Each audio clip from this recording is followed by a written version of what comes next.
My name is Rachel Carter. I live in Seattle, work as a freelance illustrator, and I'm the mother of a 6-year-old girl named Lena. My entire world, wrapped in her smile and her little backpack splattered in paint. But on a rainy April afternoon as I was parked outside her preschool, a single text shattered everything. Moved to Barcelona with Emily. Transferred all the savings. Good luck with rent. My husband, Mark, the man I had trusted for 11 years, had run off with his assistant, taking every last dollar from our savings and leaving me and our daughter with less than $400 in the bank. Have you ever been betrayed so deeply that you lost everything, not just your money but your trust, your dignity, and your child's sense of security? If this story resonates with you, leave a comment, hit like, and subscribe, because I'm about to tell you what I discovered when I found out he'd hidden something even worse under our daughter's name. I still remember the first time I met Mark, at a creative conference in Brooklyn. He stood in front of the crowd, sleeves rolled up, sharp eyes, and a smile that made the whole room seem to pause.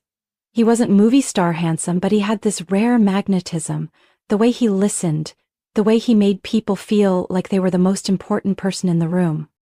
At the time, I was working as a visual editor for a design magazine in New York.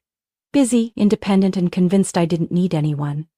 But Mark chipped away at every layer of distance with the notes he secretly tucked into my sketchbook. Witty lines, sometimes a compliment on my drawings, sometimes a message like, "You look like you've been working 3 nights straight, you need a chocolate cake." We fell in love fast. 2 months later I moved to Seattle, the city where Mark was born, and which he always called the perfect place to raise a child. I never imagined that same place would be where I lost everything. We rented a small apartment in Capitol Hill, then eventually bought a triangle-roofed house near Lake Union with a backyard big enough for Mark to build a wooden swing for our future child. That child became Lena. Born on a soft, rainy May morning, with brown hair and wide, curious eyes. After Lena was born, I stepped away from the newsroom and started illustrating children's books from home. I created characters inspired by Lena, a little elephant in red boots, a poetic whale who wanted to become a writer. Our life wasn't luxurious, but it was warm. Mark worked in advertising, often leaving early and coming home late, but always returned with a kiss on Lena's forehead and one hand resting lightly on my shoulder, as if to say, "We're doing this right." But about 2 years ago something began to shift, not obviously, but like a loose thread starting to pull from what seemed like a perfect fabric. Mark began talking more about late-night brainstorming sessions, difficult clients, expanding into European markets. He bought a new laptop, but I never saw him work on it at home.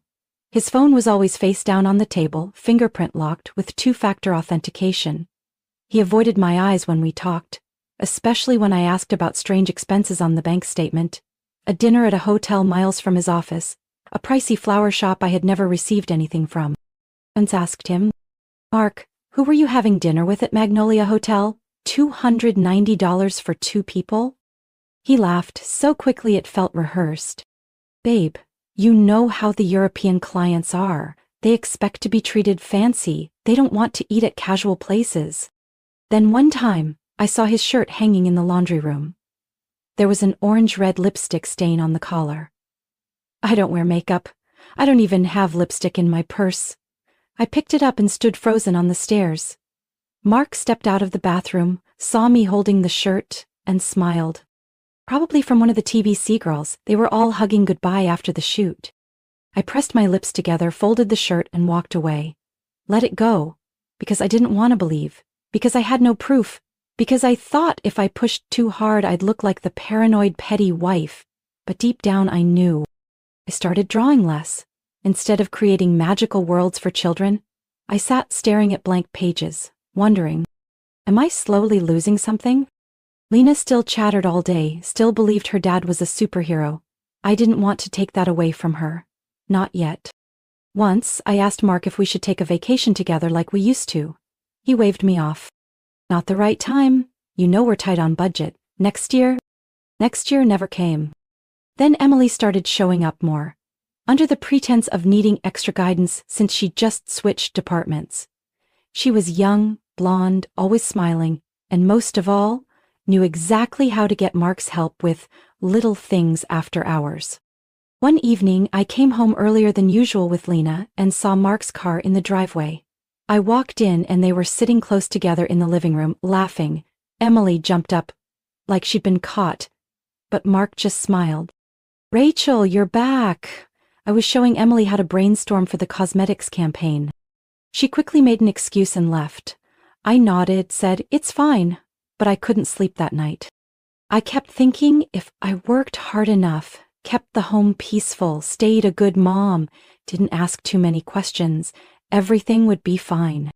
What I didn't know was that while I was tracking every bill and saving every dollar to keep our house intact, Mark had been quietly planning a different life. One without me. And what I definitely didn't know was that he had hidden a secret under our 6-year-old daughter's name. A secret big enough to make me realize this wasn't just about marriage anymore. This was a fight to protect my child and myself. I sat frozen in front of the computer screen, the numbers flickering like cold blades. The savings account balance, the joint account Mark and I had built over nearly a decade, was right there. $0. Only a week ago, there were more than $68,000 sitting in that account. That was our safety fund, our plan for Lena's school tuition, for medical emergencies, for life's unexpected storms. And now, without warning, it was gone. I called the bank, voice trembling, hand gripping the edge of the desk. The customer service rep, voice sweet like reading off a script, said, "Since this is a joint account, Mr. Carter has full rights to withdraw funds at any time, without your approval." Where did he transfer it? What was the receiving account? "I'm afraid I'm not authorized to disclose the recipient's information." I hung up. My chest felt like it was being crushed. I don't know how long I sat there, motionless. Remember Lena walking in, holding her teddy bear, asking quietly, "Mommy, are you not drawing anymore?" I forced a smile. "Baby mommy's taking a little break today, sweetheart." That night I logged back into the account, checked every single line in the statement. The transaction had been made at 4:12 a.m., one day before Mark sent the good luck with rent message. He had planned it. Without a shred of hesitation, I started to see it clearly. This wasn't a spur-of-the-moment decision, it was a strategic retreat. Planned, calculated. I asked myself, how long had he stopped seeing me as a partner and started seeing me as an obstacle to eliminate? 3 days later, I received an envelope from the mortgage company. Inside was a notice stating that the mortgage was over 90 days past due, and that they would begin foreclosure if the outstanding balance wasn't paid within 14 days. I was paralyzed. Mark had promised to handle the monthly payments. Ever since I transitioned to freelance illustration, he said I should focus on Lena, and that he'd take care of the finances. I still chipped in whenever I had a contract, still checked the account, but he'd always say, "Don't worry, I've got this." Turns out, what he got was a loan in my name, and then left me to drown after pulling every lifeline. I called the mortgage company trying to explain. The person on the line, a man this time, with a clipped tone, made it very clear. "The mortgage is under your name, Mrs. Carter, while Mr. Carter is listed as a related party. Legal responsibility rests with you." Lena was sitting on the floor playing with Legos, stacking colorful bricks into a little house. She looked up and asked, "Mom, are we moving out?" That innocent question made my throat tighten. I turned away and lied. "No, sweetie, we're just tidying up a little." That night, I couldn't sleep. I stared at the ceiling, playing back every detail, every word, every sign I had ignored. And then, one memory came back, sharp and undeniable. Emily Sutton. She had been to my house, not once, but many times.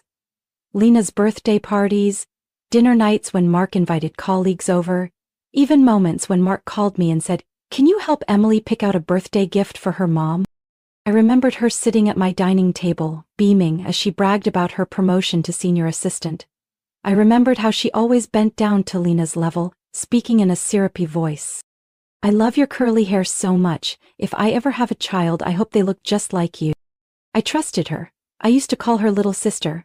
I even asked her to watch Lena for a few hours once during a critical video meeting. I don't know if there was one specific moment that marked the betrayal, or if it was a slow string of moments when I let my guard down. But now, I saw it all clearly.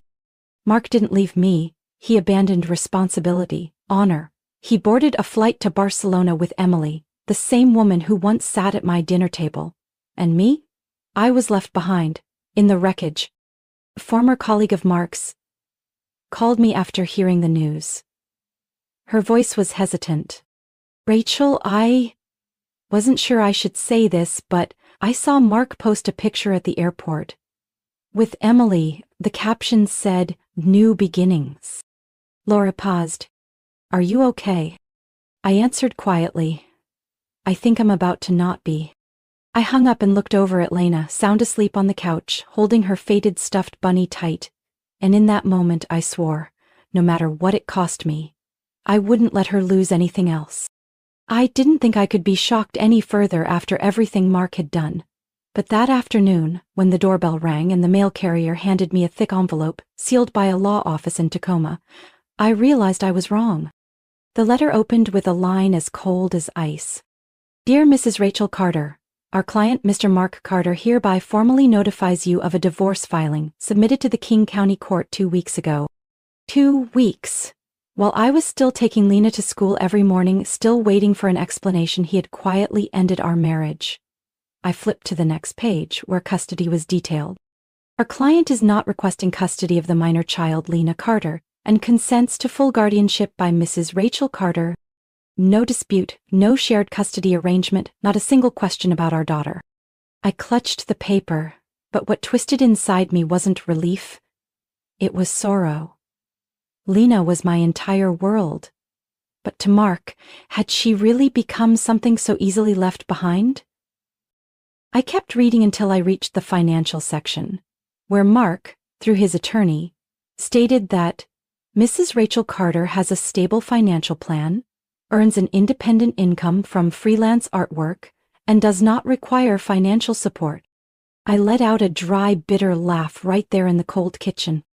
Stable? I was living off temporary help from my parents, eating instant noodles for 3 days straight and afraid to turn on the heater at night. And he could write that kind of lie without blinking? I put the papers away and started tidying up Mark's old work area in the living room. A corner I hadn't touched since he disappeared. Stacks of scattered files, old bills, a few project notebooks. I began collecting them to throw out, when a white envelope slipped and fell to the floor. I bent down to pick it up. The recipient's name was handwritten, Lena Carter. No stamp, no address. I opened it. Inside was a dark blue bank card with the name clearly printed, Lena Grace Carter. Alongside it was a document confirming the opening of an account at a small bank in Nevada, dated 6 months ago. Lena, 6 years old, and she had a bank account in her name? My hands trembled as I opened my laptop and logged into the bank's online portal. The confirmation letter included an account number and login instructions. I tried Lena's birthday. No luck. I tried our wedding date. No. Finally, I typed in the name of Lena's stuffed bunny. Willow, 2020. The screen changed to verification mode. Access granted. I didn't know what I expected. A couple $100 as a birthday gift?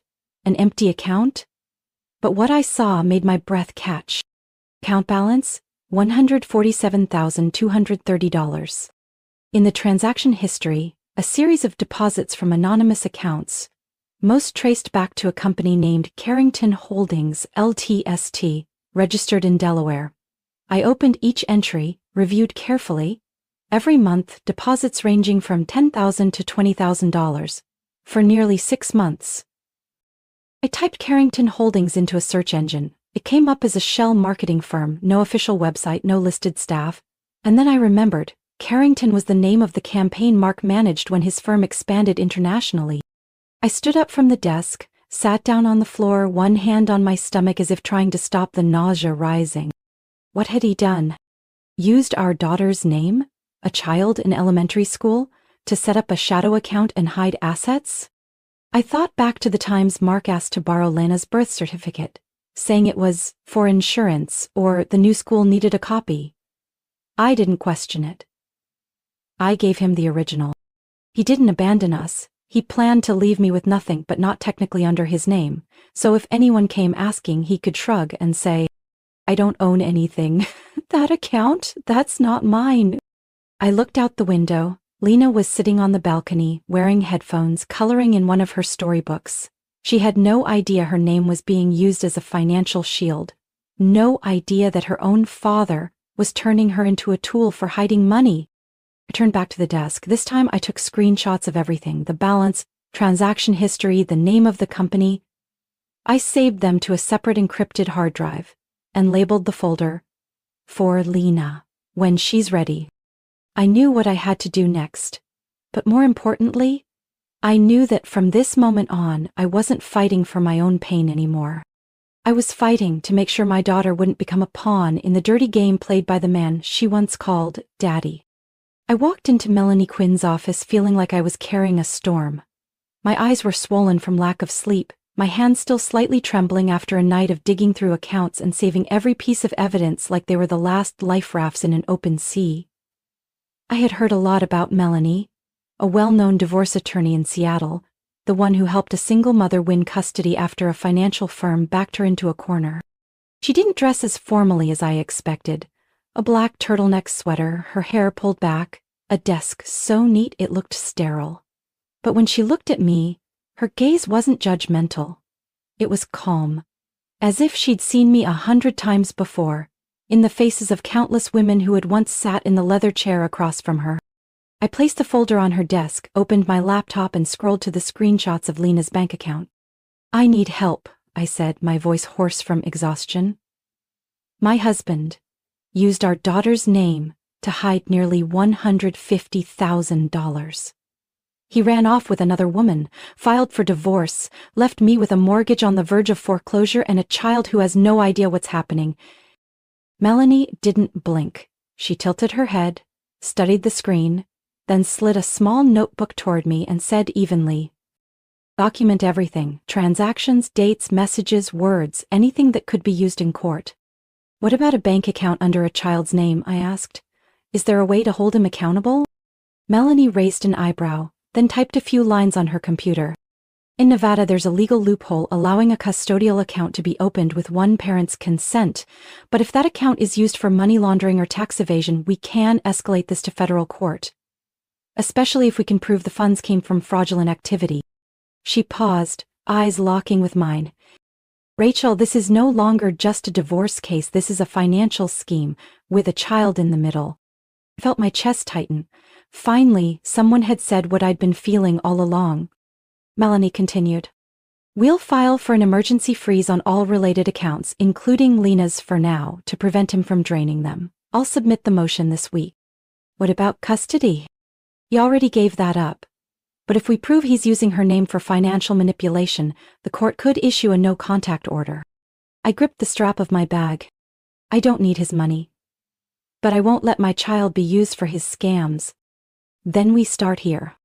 That afternoon, I picked Lena up from school, still dazed by the fog of the legal meeting. She climbed into the car, excitedly telling me how they colored with powdered chalk today and how the teacher said her drawing looked so real. I smiled and gently brushed her curls. My daughter is an artist after all.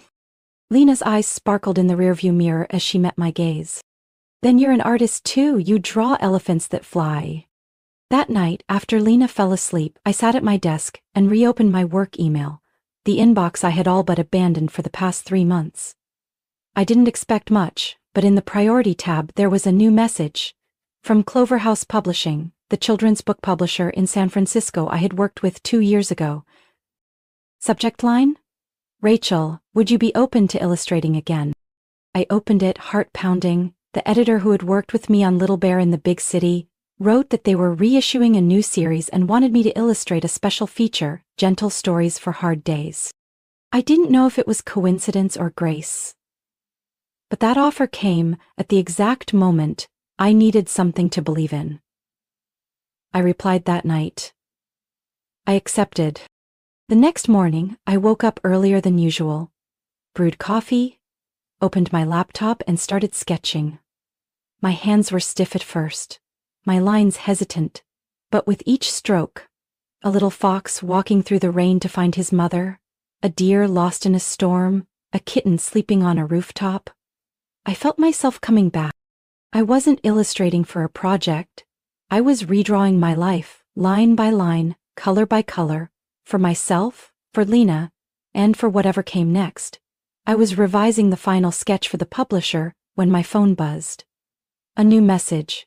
Unknown sender. A number I didn't recognize. Seattle area code 206. The content was a single line. Check Lena's passport. They're forging documents to take her to Europe. I read it over and over again, feeling like someone had slammed the back of my head. They? Forged documents? And why? Lena? I jumped from my chair, my mind spinning. It could have been a sick joke. But I didn't have the luxury of trusting anything anymore, especially with the name Mark Carter still circling my life like a wound that wouldn't close. I opened the filing cabinet where I kept all our personal documents. Passports, birth certificates, Lena's medical forms. Her passport was still there, unused, I was sure of it. I had always kept it locked away. But then I remembered. Recently, Mark had a copy of Lena's birth certificate. I was the one who printed and sent it to him when he said it was needed for health insurance at his new company. I had hesitated, but eventually sent it, thinking, he's still her father. I logged into the State Department's passport tracking system. Entered Lena's social security number, full name and date of birth. The system spun for a few seconds before displaying. Passport application received for Lena Grace Carter. Submission date Tuesday last week. Status in processing. Expedited request. Sank into my chair, cold all over. I hadn't signed anything. I hadn't consented. There was no form with my signature attached. How had Mark submitted a passport application for our daughter without legal consent from me, her sole guardian? Or someone had forged my signature. I took a screenshot of the result and forwarded it immediately to Melanie with a short note. Mark submitted a passport app for Lena. I never signed anything. Less than 10 minutes later she called back. Her voice wasn't calm like usual. There was urgency in it. Rachel, listen to me. Send me photos of her old passport, a sample of your real signature, and a screenshot of that message. I'll file for an emergency travel injunction on Lena. The court can approve it within 48 hours if the evidence is solid. Melanie, would he really go that far? With someone willing to open a bank account under his daughter's name, there's nothing he wouldn't do. I followed her instructions like a machine, sent everything she needed. I barely noticed the time passing. Until Lena came running into the office, crayon in hand. Mommy? I drew you and me flying to an island. There's a treehouse and strawberry ice cream that never melts. My eyes settled on her drawing. So innocent, so bright, but it made my chest tighten. Mark hadn't left me. Now he wanted to take Lena across the world under some sweet disguise Lena was too young to question. I settled beside her, fingers brushing through her curls, steadying my voice. Lena, if anyone ever talks to you about flying somewhere, or asks about papers or passports, can you promise to tell Mommy first, okay? She tilted her head, blinking. Why? Who would ask me that? I'm not sure, but just promise me. Okay, I promise. That night I barely slept. Everything suddenly felt so fragile, as if one missed step, one delay, and Lena could be taken from me without warning. I pictured Mark and Emily at the international airport, holding forged documents, leading Lena to the customs gate, lying that her mother had already given permission. I shivered. No. I couldn't let that happen. I was folding Lena's blanket after she had fallen asleep on the sofa when the email alert dinged from the laptop on the dining table. I almost ignored it. An unfamiliar address, no subject line, no signature. But something urged me to click it open. The first line froze me in place. I'm Lucy, Mark's ex. I have something you need. I read it again, heart pounding. No explanation, just an audio file attached with a note. Listen before deciding whether or not to contact me. I put on headphones and leaned into the table. The recording was less than 10 minutes long, but it only took 30 seconds for me to realize this was something I would never be emotionally prepared to hear. Mark's voice and the voice of his mother, Evelyn Carter. I'd heard that voice hundreds of times, laced with the chill of a woman who once ran an investment fund and the half-kind tone she used to dismiss every effort I made to be a mother. Mark spoke first, his tone light like he was discussing a marketing pitch. I think if I bring Lena to Spain as a direct heir, I can take advantage of the family investment benefits and set up the branch easier. Evelyn's voice replied, sharp, calculated. As long as Rachel doesn't find out. Don't forget, if she gets proof, every investment in Lena's name could backfire on you. I'm paving the way, painting a picture of Rachel as unstable, financially strained, had mild postpartum depression. The court will believe me more. Good. And remember, don't leave any copies of Lena's records in the US. Once you're in Barcelona, you need full control. But I couldn't listen any further. I yanked the headphones off and set them on the table like they'd burn me if I held them any longer. It wasn't about love, or what was best for her. It was about her legal identity, her passport, her use as a financial tool. I turned back to the laptop, my hands no longer trembling. I wrote to Lucy, I need to know why you have this recording. Less than an hour later, she replied. I used to live with Mark. It's over now, but I used to help him handle contracts before he passed everything on to Emily. I saw things I probably shouldn't have. Recording was an old habit from work. I thought you should know. I called Melanie first thing the next morning, sent her the full audio file and forwarded everything I had on Lucy. Her voice was calm but lower than usual. We now have motive, and now we have evidence of collusion and intent to remove a minor from the country for the purpose of tax evasion. I'll attach this to the emergency no-contact filing. He used our daughter to dodge taxes, Melanie. I know, and if this goes the right way, we can escalate to federal court. I hung up, my mind blank. Deep down, I had wanted to believe Mark was still a father, clumsy, mistaken, maybe even cowardly, but not cruel. I wanted to believe. Even if he wasn't my husband anymore, he wouldn't sell out his own daughter to a tax form. Now I knew that everything I ever believed about Mark was wrong, and I had placed my trust in something that no longer had a heart. That evening, while I was making dinner, Lena pulled a chair up to the kitchen counter and waved her hand. Mommy, today I drew a picture of you. Let me see it, baby. She held up a piece of paper. A woman standing in front of a house, holding hands with a little curly-haired girl. On the roof, a sun, and in purple crayon. Mama is safe, Mama is strong. I bent down and kissed her forehead, not just to thank her, but to etch those words into my heart. I would never let anyone erase them from her life, no matter who they were. On the day of the hearing, Seattle was drenched in rain. I wore my old moss green coat, the one with frayed shoulders, not because I had nothing else, but because it was the coat I wore when I first carried Lena out of the hospital. I needed to carry something real with me, in the middle of all the falsehoods Mark had layered around our lives. Melanie arrived in the courtroom 10 minutes before I did. She had everything prepared, a thick binder divided into 3 clear sections: finances, passports, and conspiracy evidence. Each section was color-tabbed, flagged, and outlined. I stared at it, chilled. Not just by Melanie's precision, but because every page inside was a puzzle piece in the truth I was about to face. Mark arrived late, as usual, but this time he didn't wear the polished suit. His swagger was gone. He walked in with his lawyer, a middle-aged man with a frozen face and the smug demeanor of someone who believed the law could be bent with clever arguments.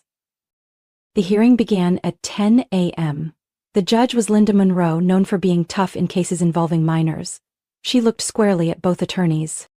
Today we are reviewing emergency allegations involving document forgery, laundering funds under a child's identity, and an attempted international removal of a minor without legal consent from the sole guardian. Melanie stood first. Your Honor, we present the following evidence. First, a bank account opened under the name Lena Grace Carter at a Nevada-based institution containing over $140,000, with transactions tied to shell companies of unknown origin. Second, an expedited passport application for Lena filed without the authentic signature of our client, Rachel Carter, which has since been flagged by the passport office as potentially forged. Third, an audio recording of the defendant, Mr. Mark Carter and Mrs. Evelyn Carter, in which they discuss intentions to use Lena as a tax shield for international investment purposes. We respectfully request the immediate freezing of all related assets, a temporary suspension of Mr. Carter's parental access, and the forwarding of this case to federal investigators for potential charges of money laundering and tax fraud. The judge nodded, expression unreadable. Noted. Mark's attorney stood for rebuttal. As predicted, Melanie was ready. They tried to shift focus to me, accusing me of being uncooperative, of intentionally cutting off communication, and of harboring a bias against Mr. Carter's parental rights. Melanie raised one brow. Your Honor, my client has not obstructed fatherhood. She is simply protecting a child from someone who walked away from that role and now returns with the intent of using her for personal financial gain. The courtroom air thickened. I looked straight at Mark. He still wouldn't meet my eyes, but I saw his clenched fists. His arrogance was gone. Only retreat remained. After nearly 2 hours of proceedings, Judge Monroe leaned back in her chair and tapped her pen against the wooden desk. I have reviewed the submitted evidence, particularly the audio recording and financial documentation presented by the plaintiff. The act of exploiting a minor's identity for financial gain, combined with passport fraud, is deeply serious. The court rules as follows. Mr. Mark Carter is temporarily suspended from all contact with Lena Grace Carter, including via phone or third-party communication. The account under Lena Carter's name and all associated assets are to be frozen immediately for investigative purposes. This case will be referred to federal authorities with a recommendation to pursue charges against Mr. Mark Carter for money laundering, financial fraud, and the attempted illegal international removal of a child. In addition, the court will notify Child Safe America to open a separate investigation into the use of a minor's identity for financial manipulation. I said nothing. Melanie gave a small nod, as if she had expected this outcome all along. As we gathered our documents and stepped out of the courtroom, I heard a whisper behind me. Mark's voice, low enough that only I could hear it. Rachel, I didn't think it would come to this. No one thought you'd sell out your own child for an investment. Then I turned away and walked down the long corridor of the courthouse with Melanie. It was still raining outside, but inside me something was beginning to quiet. Not peace, but clarity. And I knew clarity is the first step toward healing. I moved to California in mid-April, as spring was beginning to bloom. The little house in the Sacramento suburbs belonged to my parents, the place I grew up, the place where memories of warm dinners, toasted bread in the morning, and soft jazz on the Sunday radio still lingered. I never imagined returning under these circumstances. With a car packed with only essentials, a child in the back seat holding a worn-out stuffed bunny, and a heart cracked open by everything Mark had left behind.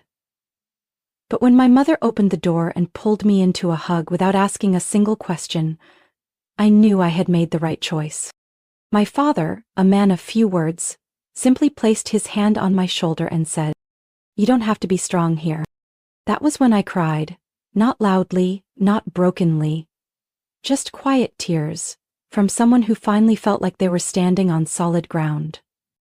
Lena started school again 2 weeks later. The new school was smaller than the one in Seattle, but her teacher, Watson, had eyes that truly listened. During our first meeting, I explained Lena's situation, unsure how much to reveal, but Miss Watson simply smiled and said, "I don't need to know everything. I just need to know Lena is a child with strength and a big imagination. The rest she'll share when she's ready."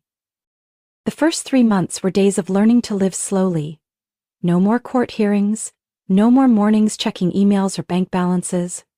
I woke up early, made coffee for my mother, walked Lena to school, then came home and sat at my drawing table. I began working again on my children's illustration series, Dreams of the Little Ones, a project I had abandoned before everything collapsed. Paper boats with bears adrift at sea, an old owl in a baseball cap teaching class from a tree branch, a curly-haired girl holding a lantern searching for her own map. One morning, I got an email from an editor at Her Truth, a publication that features stories of women and social justice. They had read my story on a small blog I created to share my legal journey and invited me to write an official piece for their When Women Take Back Control column. I hesitated. I wasn't a writer. I was just a mother who had survived a deception. But then I thought of the hundreds of women out there who might be reading their divorce papers filled with seemingly harmless words, hiding strategies, meant to strip them of everything. My first piece was titled "When My Daughter's Bank Account Became My Ex-Husband's Hiding Place." I told it all. No embellishments, no rage, just the truth, what the law allowed, what it unintentionally enabled, and what a woman can do when pushed into a corner. The piece was shared thousands of times within a week. A young attorney from Arizona emailed to thank me. Because of that article, she uncovered a case where her client's child's identity was also being exploited in a property dispute.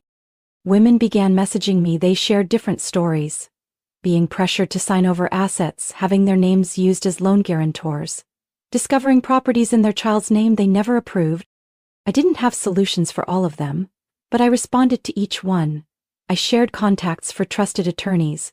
I reminded them they weren't crazy, they weren't weak, and they weren't alone. Lena slowly adjusted to her new school. She joined an art class every Thursday afternoon and often brought home odd, imaginative paintings. One day, she drew a house with a red roof and scribbled the words, "Home is where Mama listens and doesn't get scared." I hung that drawing above my desk, between my project board and new illustration contracts. Whenever I felt tired, I looked at it and reminded myself, I'm living right. And I learned something else.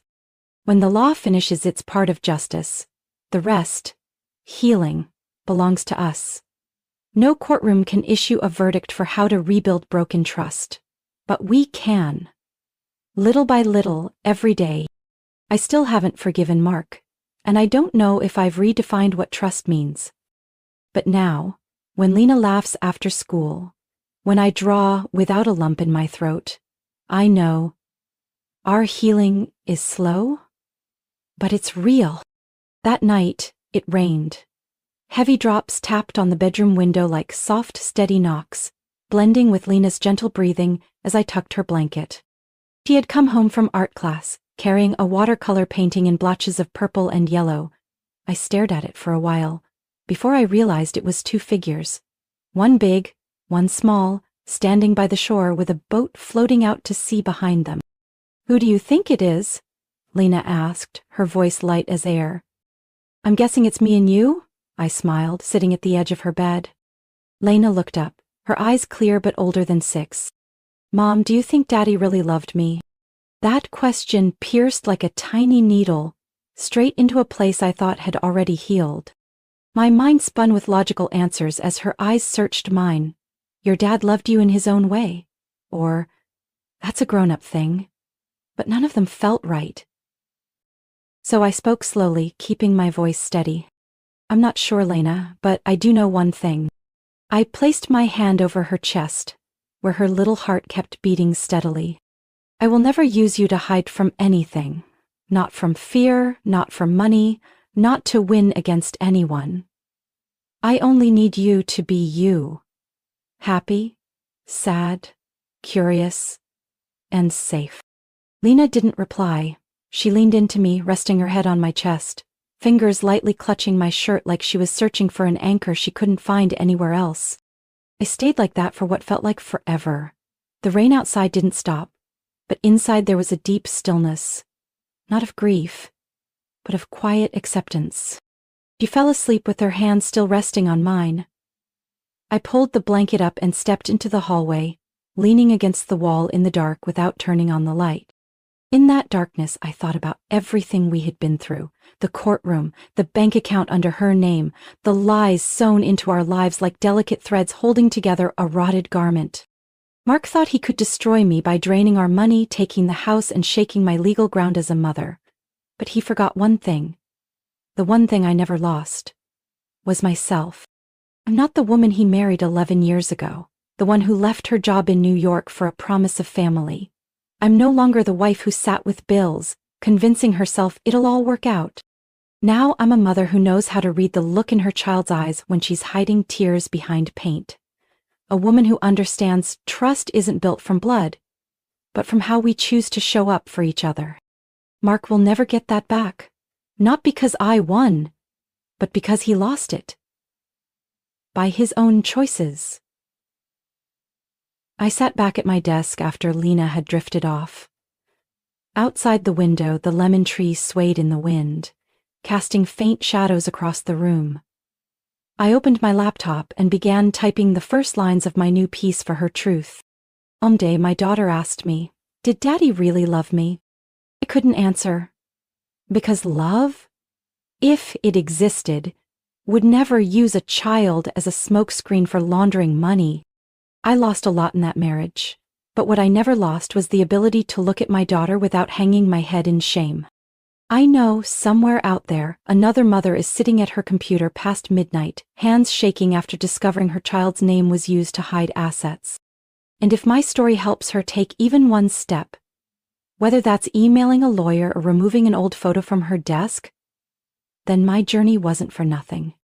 Lena's question still echoes inside me, not as a wound but as a reminder. There are things we may never fully answer, but we keep living. We raise our children with truth, with kindness, and the courage to never cover up. I know each of us has a different path, some heal in silence, some through action. As for me, I choose to tell the story. And you? Have you ever had to smile in front of your child while your whole world was falling apart? Have you ever been pushed out of the home you built, only to learn how to stand tall again with empty hands? I truly want to hear from you. Leave a comment below this video. Not just to share, but so we can remind each other we are not alone. And if this story made you feel seen, heard, or understood, please follow the channel. There are many more stories to come about family, about the things no one teaches us but we must learn, about how we rise from wreckage and reclaim our names. Thank you for walking with me this far. I'll see you in the next story, where we don't promise perfection but we promise truth.